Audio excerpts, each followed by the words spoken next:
오늘 읽은 말씀을 가지고 하나님은 전문성으로 일하시지 않으신다라는 제목으로 좀 말씀을 나누려고 그래요. 자, 오늘 결론이 뭐냐 하면 결국은요, 내가 아는 것, 내 지혜, 내 경험 자랑하지 말고 오늘 마지막 절에 있는 말씀처럼 뭐만 자랑하라고요? 주 안에서 자랑해라. 주님만 자랑하라는 거예요. 십자가의 능력만 자랑하라는 거예요. 여러분 그렇게 살고 계십니까? 그리스도인이 된다라고 하는 게 뭐냐 하면 그리스도인, 크리스찬, 영어로 크리스찬 할 때 마지막에 IAN, 그 영어 전미어로 IAN이 붙죠. 그게 뭐예요? 뭐에 속한 사람, 뭐 이런 뜻이에요. 그리스도인이라고 하는 말 자체도 우리는 내가 주인이 아니에요. 주님에게 속한 사람이에요. 여러분 요건 꼭 기억하셔야 돼요. 이 고린도 교회 사도 바울로 말미암아 많은 사람들이 사도 바울이 전하는 복음 때문에 정말 많은 사람들이 예수를 믿고 신자가 되는데, 믿는 사람들이 되는데, 고린도 교회 문제가 많았던 이유가 뭐냐 하면 다른 게 아니에요.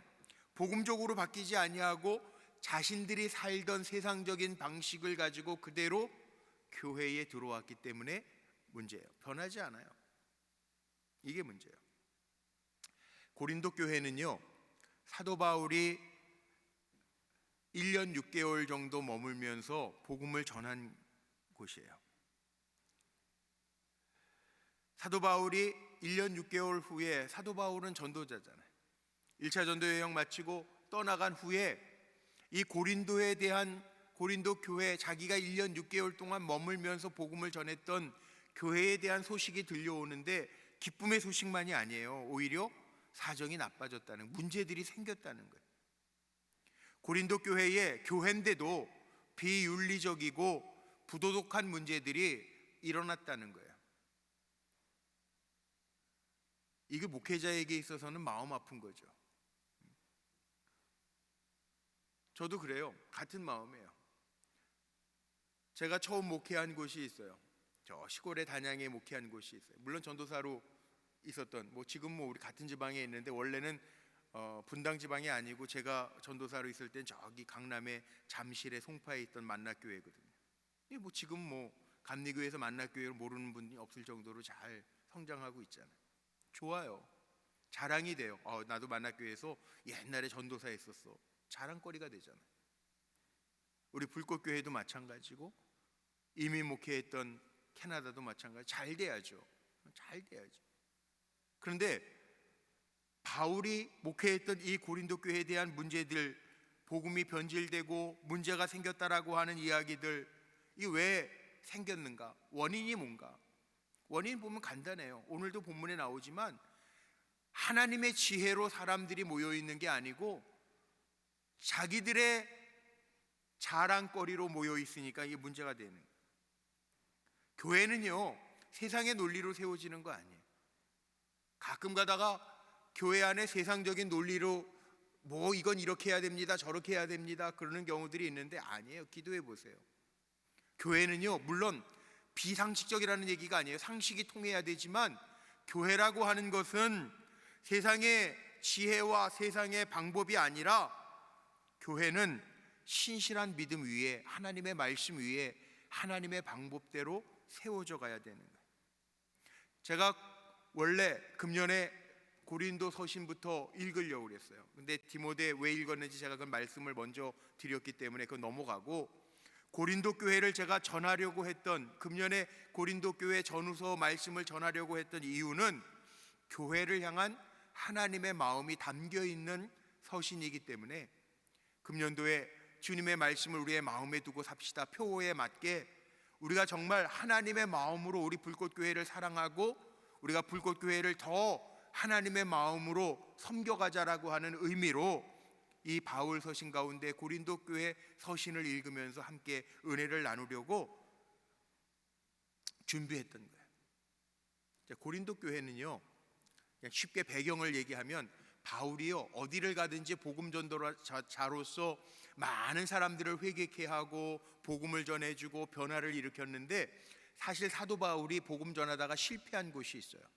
뭐 사도행전에 이미 나오는 얘기지만 아덴이라고 하는 곳에 가서는 사도 바울이요 복음 전하면서 실패한 곳이에요.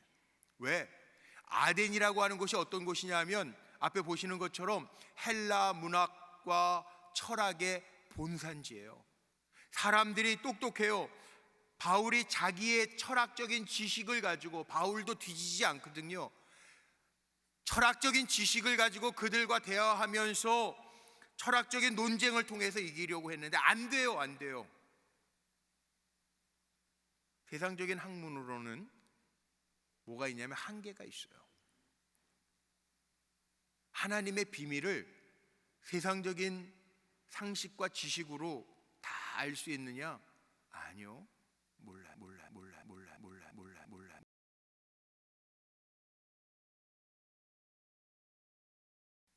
아덴에서 사도 바울이 복음 전하는 거 실패하고 나서 정말 의기소침한 마음으로 어디에 갔느냐?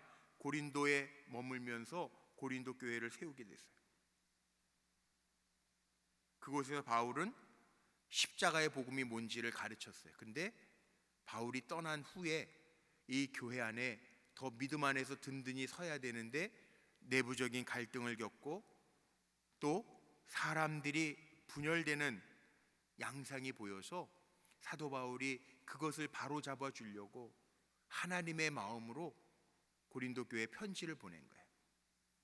오늘 그 1장 말씀, 서로는 여기까지만 하고 1장 말씀을 한번 볼게요. 사도 바울이 1절에 보니까 먼저 뭘 얘기해요? 발신자죠. 편지니까 발신자를 드러내는데 누가 보내는 거예요? 사도 바울이 보내. 1년 6개월 동안 목회했고 고린도 교회에서 복음을 전하고 그들을 변화시키려고 했던 사도 바울이 그 고린도 교회에 문제가 있다라고 하는 말을 듣고 편지를 보내는데 1절에 보니까 이렇게 얘기합니다. 사도로 부르심을 받은 바울이라고 자기를 소개해요. 알 거예요, 사람들이. 야, 내 바울이야. 그런데 바울인데 그냥 바울이 아니고 사도로 부르심 받은 사도성이죠. 왜냐하면 사도성의 문제를 왜 이렇게 언급할 수밖에 없었냐 하면, 물론 1장 말씀, 오늘 읽은 말씀에 보니까 그 고린도 교회 안에도 바울파가 있었고 게바파가 있었고 아볼로파가 있었고 그리스도파가 있었잖아요. 파들이 나눠졌어요. 양파, 쪽파, 실파 나눠졌어. 내가 누구에게 세례받았느냐에 따라서 편들이 다 나눠졌다는 거예요. 문제잖아요. 그런데 사도가 왜 자기의 사도성을 얘기하냐? 사도성이 참 중요합니다. 왜냐하면 바울 자체도요, 아시는 것처럼 스데반을 죽이는 자리에 있었고요, 또 예수 믿는 사람 핍박하러 다메섹으로 가다가 변화됐잖아요. 그러니까 사도 바울이요, 사람들에게는 한참 긴 시간 동안, 성경에는 그냥 몇 절 읽고 나가지만 긴 시간 동안 사실은 사도 바울도 사도성이 의심됐던 사람이야. 아, 저 사람은 핍박하던 사람인데 어떻게 사도에 반열해서, 그리고 다 의심했던 사람이야. 고린도 교회도 사도 바울이 1년 6개월 동안 머물렀지만 게바파, 베드로파, 아볼로파 막 이렇게 나눠질 때 사도 바울이 그들에게 편지를 보내면서 나는 그리스도께 부름받은 종이야, 먼저 사도성을 이야기해요. 하나님이 어떤 사람을 쓰시든지 하나님은 사람을 들어서 쓰실 수 있는 분이 분명하지만, 근데 중요한 것은 하나님이 어떤 사람을 쓰시기 위해서 훈련의 시간들이 필요하다는 거죠. 필요하다는 거. 하나님이 바울을 만들기까지요, 한번 생각해 보세요. 다메섹에서 눈이 멀었어요. 너무 강한 주님의 빛으로 인해서 눈이 멀었어요. 그런데 하나님은 아나니아를 붙여주시고요, 그리고 바나바를 붙여주시고요, 안디옥 교회에 머물면서 사도 바울이 훈련되어서 안디옥 교회에서 비로소 바나바와 사도 바울을 파송하게 되는 이야기가 사도행전 13장에 나오잖아요. 바울이 은혜 받았다고 제깍 바꿔가지고 하나님 쓰신 게 아니라 바울도 사람 붙여가면서 하나님이 변화의 시간을 주시고, 그리고 하나님이 바울을 사용하셨다는 거예요. 우리가 하나님의 일꾼으로 살아갈 때 저하고 여러분하고 마음속에 가져야 될 마음이 있는데, 그게 뭐냐 하면, 하나님이 과거의 문제로 우리를 발목 잡으시는 분은 아니지만 우리가 순전함을 유지해야 돼. 하나님 앞에 쓰임 받기 위해서 제가 잘 쓰는 단어가 있는데 축복의 통로라는 단어를 제가 참 좋아해요. 근데 축복의 통로는요, 깨끗해야 돼요. 깨끗해야 돼요. 오늘 기도하는 여러분들이 저는 다 축복의 통로가 되시기를 축원합니다. 가정에서도 축복의 통로가 되시기를 바라고, 가정에서도 직장에서도 축복의 통로가 되시기를 주의 이름으로 축복합니다. 우리 교회에서도 이왕이면 기도하는 여러분들이 앞장선 축복의 통로가 되기를 주의 이름으로 축복합니다. 가능한 한 우리가 쓰임받기 위해서, 하나님 앞에 잘 쓰임받기 위해서 정말 부르심 받은 내가 하나님의 종이라고 하는 사명감을 가지고 존귀하게 쓰임받는 저와 여러분이 되기를 주의 이름으로 축원합니다. 바울이 처음에 이거 강조하는 거예요. 내가 그리스도께로 부름받은 사도된 내 바울이 너희에게 편지 보낸다는 거예요. 우리도 마찬가지 그런 마음으로 살자는 거예요. 두 번째는요, 수신자가 있는데 오늘 2절 말씀에 보면 이 수신자가 누구냔 말이에요. 2절에 이렇게 나와 있죠. 그리스도 예수 안에서 거룩하여지고. 교회는 뭐냐? 저는 교회론이요, 이게 교회론이에요. 교회는 건물이 교회가 아니라 그리스도 안에서 거룩하여진 사람들의 모임이 교회예요. 또 뭐라고 이야기하냐면 각 처에서 예수 그리스도의 이름을 부르는 모든 자들 공동체, 이게 교회예요. 이게 교회예요. 교회들에게 보내는 거예요. 그러니까 우리 불꽃교회는 어떤 교회가 돼야 되느냐? 간단해요. 우리가 예수 안에서 거룩해진 사람들의 모임이 되면 돼요. 이게 교회다운 교회예요. 교회 안에 있는데도 전혀 거룩하여지지 아니하고 세상의 모습 그대로 가는 게 아니라 거룩해진 모습으로, 변화된 모습으로, 어제보단 오늘이 낫고 오늘보단 내일이 나은 신앙의 모습으로 살아가는 저와 여러분이 되기를 축원합니다. 그리고 예수의 이름을 부르는 모든 사람들의 공동체가 교회예요. 그러니까 우리는 주님의 이름 부르는 사람, 문제가 없어서가 아니라 문제가 있음에도 그 문제로 인하여 주님의 이름을 부르는 공동체가 교회라는 거예요. 오늘도 우리 기도했던 것처럼 문제가 없을 수 없어요. 살아가다 보면 연약함도 있어요. 선교사님도 연약할 수 있어요. 목회자도 연약할 수 있어요. 장로님도 병들 수 있어요. 그러나 사람들이 다 연약하지만 각 처에서 어떠한 일을 만나든지 우리가 문제를 만날 때 주의 이름을 부르는 공동체가 교회라는 거예요. 교회가 뭐 어려워요? 아니요. 건물이 있어야만 교회 아니에요. 주님의 이름으로 두세 사람이 모인 곳에 내가 너희와 함께 하겠다고 주님이 약속하셨어요. 주님의 이름을 부르는 공동체가 교회예요. 오늘 우리 교회가 이거 잊어버렸잖아요. 주님의 이름 부르긴커녕 엉뚱한 힘 자랑하면 안 된다는 거예요. 오늘 제가 제목을 그렇게 정한 것도 이유가 하나님은요, 전문성, 내 지식, 내가 가지고 있는 거 그거 가지고 쓰시지 않아요. 하나님 뭐가 약해서, 뭐가 없어서. 오늘 성경 본문이 그거잖아요. 다. 아무리 사람이 지혜로워도 하나님의 미련함보다 못한 존재인 거 알라는 거예요. 내 힘 자랑하지 말고, 내 지식 자랑하지 말고 겸손하게 하나님을 의지하며 감당하라는 거예요. 그러니까 신앙생활은요, 부르심에 합당하게 살아가면 돼요. 하나님이 나를 목사로, 이 부족한 종인데 목회자로 부르셨어. 그래서 감사하면서 부르심에 합당하게 사는 거. 장로님, 내가 부족한데, 내가 연약한데, 아직도 덜 됐는데 나를 하나님이 장로로 기름 부으셨어. 그 부르심에 합당하게 살아가려고 애쓰고 노력할 때 그게 교회예요. 그게 신앙생활이에요. 어렵게 생각하지 마세요. 은혜에 알고 감사함으로 감당하는 거, 이게 신앙생활이라고. 공동체 안에서의 관계가 그거잖아요. 오늘 바울도 그렇게 얘기하잖아요. 4절 말씀에 보니까 그리스도 예수 안에서 너희에게 주신 하나님의 은혜로 말미암아 내가 너희를 위하여 항상 하나님 앞에 감사하노니.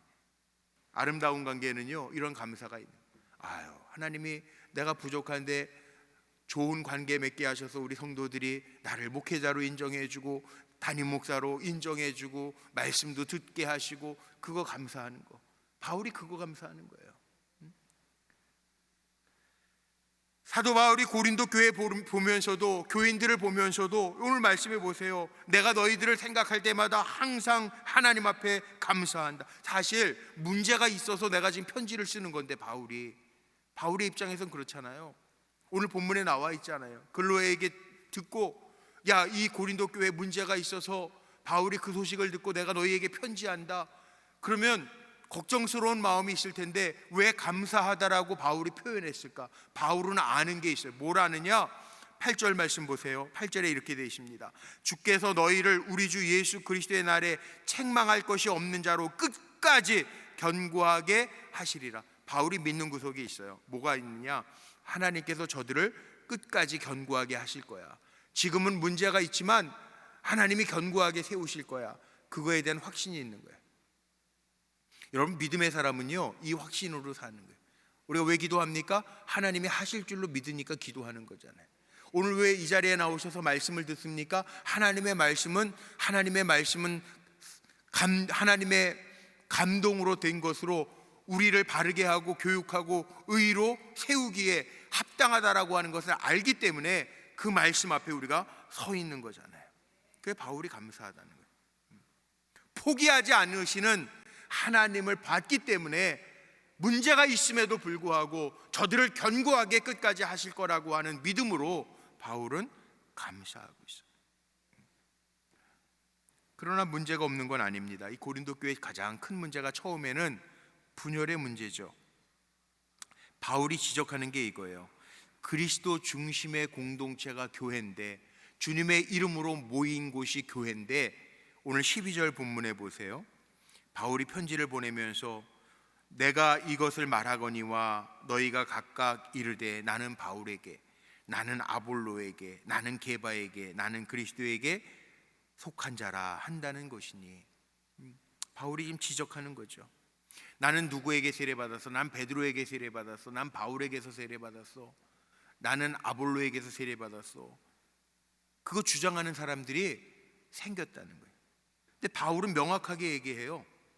뭐라고 명확하게 얘기하냐면 17절은 다 같이 한번 읽어봤으면 좋겠는데, 앞에 17절 화면에 있습니다. 같이 한번 읽어보죠. 시작. 그리스도께서 나를 보내심은 세례를 베풀게 하려 하심이 아니요 오직 복음을 전하게 하려 하심이로되, 말의 지혜로 하지 아니함은 그리스도의 십자가가 헛되지 않게 하려 함이라. 아멘. 이게 무슨 말인지 알겠어요? 교회는요, 사람에게 속한 공동체가 아니라는 거예요. 나 누구에게 세례받았어? 그거 아니라는 거예요. 여기에 나와 있는 제자들도, 사도들도요, 그들에게 왜 세례 베풀었어요? 왜 복음을 전했어요? 그리스도를 알게 하려고. 교회는요, 그리스도의 이름이 드러날 때만 교회예요. 이거 중요해요. 사람의 이름을 드러내면 안 돼요. 교회는 주님이 드러나야 돼요. 주님의 영광이 또한 드러나야 돼요. 사람 때문에 주님의 영광이 가려지면 그 하나님 안 기뻐하세요. 목회자 때문에 주님의 영광이 가려지면 그것도 하나님 안 기뻐하세요. 목회자는 주님이 맡겨놓으신 동안에 사역하고 하나님 그만하라 그러면 없어지는 거예요. 모세도 하나님이 이스라엘 백성을 잘 이끌어간 위대한 지도자였지만 모세의 무덤도 찾을 수 없어요. 흔적도 찾을 수 없어요. 나중에 민수기 끝에도 제가 강의할 거고요, 신명기 마지막 34장에도 그렇게 나왔어요. 모세가 사역하는 동안에는 강건하고 눈이 흐리지 아니하고 기력이 쇠하지 않았지만 흔적도 없어요. 장로님 때문에 교회가 영광이 가려지고, 목회자 때문에 영광이 가려지고, 누구 헌금 많이 한 사람 때문에 교회 영광이 가려진다면 그건 교회가 아니라는 거예요. 교회는 오직 그리스도의 영광과 이름만이 드러나야 돼요. 그런 면에서 우리 불꽃교회는 주님의 이름을 부르고 주님의 영광과 주님의 능력만이 나타나는 교회가 되기를 간절히 소망합니다. 내가 꺾여야 된다는 거죠. 자기를 드러내고 싶은 마음이 있다면 내가 꺾여야 된다는 거죠. 근데 대부분의 교회들이 고린도 교회하고 비슷해요. 분쟁의 원인들을 한번 보세요. 사람의 마음에는 디아볼로스가 무슨 말인지, 헬라어로 마귀, 사탄을 디아볼로스라고 그러는데, 디아라는 말이 이렇게 무슨 틈 사이를 벌려놓는 거거든요. 그러니까는 사탄이 하는 일이 늘 사람을 이편저편 나는 틈 사이를 만들어요. 그러니까 이게 고린도 교회만의 문제가 아니라 기독교 전체 역사를 보면요, 자꾸 파가 나눠져요. 세례 문제, 오늘도 세례를 누구에게 받았느냐, 그래서 뭐 아볼로, 게바파, 뭐 바울파 나오잖아요. 그런데 이것만 있는 게 아니에요. 중세에도 제세례파, 세례파, 세례를 받았는데 회심을 했냐 안 했느냐, 제세례파, 세례파 뭐 나오기도 하고요. 사람 마음이 다 그런 것 같아요. 우리 한국도 그 한복에 원래 고름매잖아요, 고름. 근데 요즘에는 이제 단추 많이 나와서 뭐 금단추도 달고 뭐 막 그러잖아요. 단추가 나오면서 한복도요, 고름 한복이냐 단추 한복이냐 그러면서 단추 고급스러운 거 끼면 뭐 사치판에 뭐 고전판에 뭐 그러고 나눠진대. 말도 안 되죠. 한국 교회사도 그런 이 파가 나눠, 뭐 악기를 쓰느냐 악기를 안 쓰냐, 무악기파냐 악기파냐 그러고 나눠지기도 하고, 그 다음에 일제 시대에는 그렇게 또 나눠졌다 그러잖아요. 뭐 신사참배를 했느냐 안 했느냐, 신사참배파냐 순수파냐 나눠지고, 감리교도 호혼, 법을 지키는 호혼파냐 정동파냐 뭐 이렇게 나눠지고, 이게 틈만 보이면 나눠지는 거예요. 틈만 보이면. 요한서신, 제가 이렇게 바울서신, 요한서신 뭐 이런 거 책 준비를 하다 보니까 요한서신, 유기성 목사님이 은퇴하시기 전에 우리 서로 사랑하자 요한서신 가지고 책을 내신 거를 저한테 선물을 주셔가지고 제가 그것도 한번 다 읽어봐요. 이 요한서신을 한번 해볼까? 그리고 읽어본 적이 있어요. 근데 거기에 나오는 책 중에 이런 얘기가 나옵니다. 유기성 목사님이 예화를 들면서 저 강북구에 있는 감자탕 교회 조현삼 목사님 교회 얘기를 들면서, 그 교회 초창기에 그래, 조현삼 목사님 잘 알려져 있는 목사님이잖아요. 그 교회 초창기에 이런 일이 있었다는 거예요. 목사님이 부임했는데 교회 보니까는 맨날 이게 싸우더래. 이파 저파 나눠져가지고. 그게 걱정스러우니까 목사님이 염려스럽잖아요. 왜 저러세요, 장로님? 왜 자꾸 이렇게 아무것도 아닌 일 가지고 이파 저파 나눠져요? 막 그러니까 장로님들이 와서 그러시대요. 목사님 너무 신경 쓰지 마세요. 다 이게 잘하자고 하는 일 아니에요. 너무 신경 쓰지 마세요. 그러고 말하더라는 거예요. 그랬더니 정말 뭐 그렇죠, 잘하자고 하는 일이겠지. 그 목사님이 이렇게 얘기해요. 이렇게 맨날 싸울 거면 우리 잘하지 맙시다. 대충 합시다. 그게 낫겠습니다. 매일 잘하려고 싸우는 것보다 싸우지 않고 대충 하고 편안하게 잘 지내는 게 오히려 낫겠습니다. 그랬다는 거예요. 지금은 그 목사님의 말씀대로 아주 유명한 교회가 됐어요. 자, 우리도 마찬가지잖아요. 우리 살아가면서요, 사람들의 의견은 다 잘하자라고 내세워요. 그런데 그 주장하다 보면 자꾸 충돌이 일어나요. 하나님의 방식은 뭐예요? 오늘 인간적인 방식을 가미하지 말라는 거예요. 오늘 본문의 내용이 그거예요. 사도가 바울이 내가 주님의 이름으로 부름받은 종인데, 교회는 주님의 이름으로 모인 공동체가 교회인데, 자, 우리 정말 서로 잘났다고 자기가 가진 지식 가지고 교회 세우지 말자, 그거예요. 오늘 본문에 보세요. 오늘 본문에 보니까 아주 대조적인 문구들을 사용합니다. 지혜, 어리석음, 약함과 강함, 천함과 귀함. 그러니까 어리석은 자, 약한 자, 천한 자, 오히려 하나님은 지혜로운 자, 강한 자, 귀한 사람, 그 사람들을 부끄럽게 하고, 오히려 어리석지만 약하지만 천하지만 그들을 통해서 일하신다는, 오히려 자기의 잘난 것 가지고 일하는 사람은 필요 없다는 거예요. 왜? 오늘 본문의 말씀, 하나님의 방식은 그게 아니에요. 하나님의 일하는 방식은 십자가 방식. 십자가가 뭐예요? 죽는 거예요. 십자가는 주님이 우리를 위해서 죽어주신 사형의 틀이에요. 십자가 방식은 뭐냐 하면 내가 죽고 남을 살리는 거잖아요. 이게 십자가 방식이에요. 세상은 지식으로 일하죠. 그런데 교회는요, 지혜로 일하는 거예요. 무슨 지혜? 믿음의 지혜, 신앙의 지혜로. 그래서 18절 19절 말씀해 보니까 십자가의 도를 얘기합니다. 십자가의 도가 멸망당하는 자들에게는 미련한 거지만 구원을 얻은 우리에게는 하나님의 능력이라. 기록된 바 내가 지혜 있는 자들의 지혜를 멸하고 총명한 자들의 총명을 폐하리라 하셨으니, 하나님의 방법은 십자가의 도는 무엇을 가졌느냐, 어떤 지식, 어떤 존재이냐, 그거 자랑하는 거 다 폐하시고 오히려 십자가의 능력, 하나님의 능력으로 감당하게 하신다는 거예요. 그러니까 우리는, 일꾼된 우리는요, 뭘 기억해야 되냐 하면, 저하고 여러분은요, 잘나서 부르신 게 아니라 하나님이 주권적으로 우리를 불러 세우셨다라고 하는 것을 믿는 거예요. 왜? 29절 보세요. 이게 정답인데 29절은 다 같이 한번 읽어봐야 됩니다. 너무 중요한 말씀입니다. 시작. 이는 아무 육체도 하나님 앞에서 자랑하지 못하게 하려 하심이라.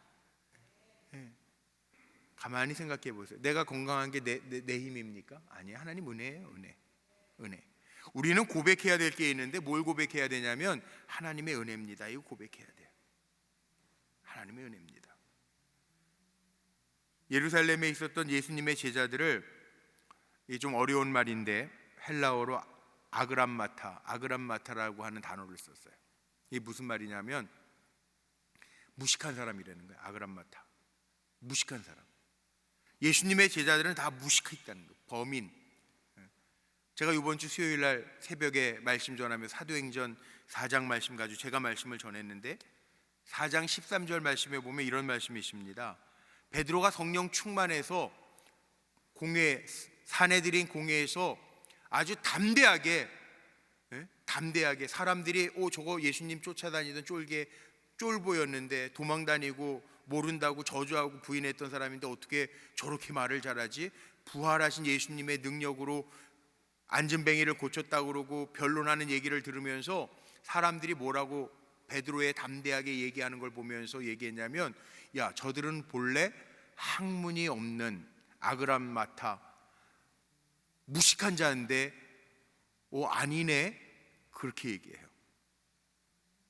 이게 뭐예요? 무슨 차이예요? 우리가 자랑해야 될 것은요, 내 힘 자랑하는 거 아니에요. 내 지식 자랑하는 거 아니에요. 하나님이 미련한데도 불구하고, 연약한데도 불구하고, 천한데도 불구하고 나를 여기까지 세우셨어. 이 마음이 있으면 이 공동체는 되는 거예요. 이게 십자가의 방식이에요. 자기의 영광 드러내려고 하는 것이 아니라 나는 약한 존재입니다, 그거 고백하면서 주님의 은혜였습니다 고백하면서 모인 공동체가 된다는 거예요. 보세요. 속해든지 작은 공동체에 보면 잘났다고 하는 사람들끼리만 모인 데는 안 돼요. 참 이상하죠. 근데 부족한데도 불구하고 세워주셨어. 그리고 서로 죽으려고 하고 서로 섬겨주려고 하면 되더라는 거예요. 그러니까 오늘 마지막 결론으로 저하고 여러분이 고백해야 될 고백이 하나 있어요. 우리 한번 다 같이 따라해 볼까요? 내가 잘나서가 아니라 다 하나님의 은혜입니다. 오늘 고린도전서 1장을 통해서는 이거 알자고. 알면 얼마나 알아요. 내가 잘나서가 아니에요. 다 하나님의 은혜예요. 사도 바울이 늘 고백했던 믿음의 고백이 뭐예요? 나의 나된 것은 다 하나님의 은혜로다. 이게 바울의 고백이에요. 내가 잘나서가 아니에요. 다 하나님의 은혜예요. 옆에 있는 사람에게 이렇게 전해주세요. 당신이 잘났으면 얼마나 잘났수? 웃기는 얘기가 아니라 정말 그래요. 우리가 잘나면 얼마나 잘나요. 오늘 본문에 뭐라고 나왔는지 알아요? 사람의 지혜로움이 하나님의 미련함보다 못하고 사람의 강함이 하나님의 약함보다 못하다. 근데 잘나면 얼마나 잘났어요. 잘난 거 자랑하지 말고요, 저하고 여러분은 오늘 마지막 절에 있는 것처럼 오직 주님만을 자랑할 수 있는 하나님의 일꾼들 되시기를 주의 이름으로 축복합니다. 하나님은요, 내가 잘났다라고 하는, 내가 가진 거 가지고 일하시는 분이 아니에요. 하나님은 내가 가진 믿음과 열정을 사용하시는 분이지, 하나님은 쓸 사람이 없어서, 전문가가 없어서 우리 쓰시는 거 아니에요. 착각하면 안 돼요. 우리 오늘 그거 가지고 하나님 앞에 기도하면 돼요. 기도도 그거 가지고 할 거예요. 약할 때 강함 되신 하나님이에요. 우리가 잘나면 얼마나 잘나요? 우리가 강하면 얼마나 강해요? 우리가 똑똑하면 얼마나 똑똑해요? 하나님의 어리석음보다도 못하다니까요. 그러니까 나를 죽이고 주인 되신 주님 앞에 겸손하게 써주시는 하나님 앞에 감사함으로 나가는 거, 그 하나님 기뻐 받으신다는 거예요. 무슨 얘기인지 아셨죠? 오늘 고린도전서가 그 얘기하는 거예요. 그러니까 저하고 여러분은 이 마음에 담고 내가 잘나서 쓰시는 게 아닌 것을 분명하게 기억하고, 야, 하나님의 은혜구나, 나를 써주시는 하나님의 은혜가 너무 크구나 고백할 수 있는 믿음의 성도들이 되시기를 주의 이름으로 축복합니다.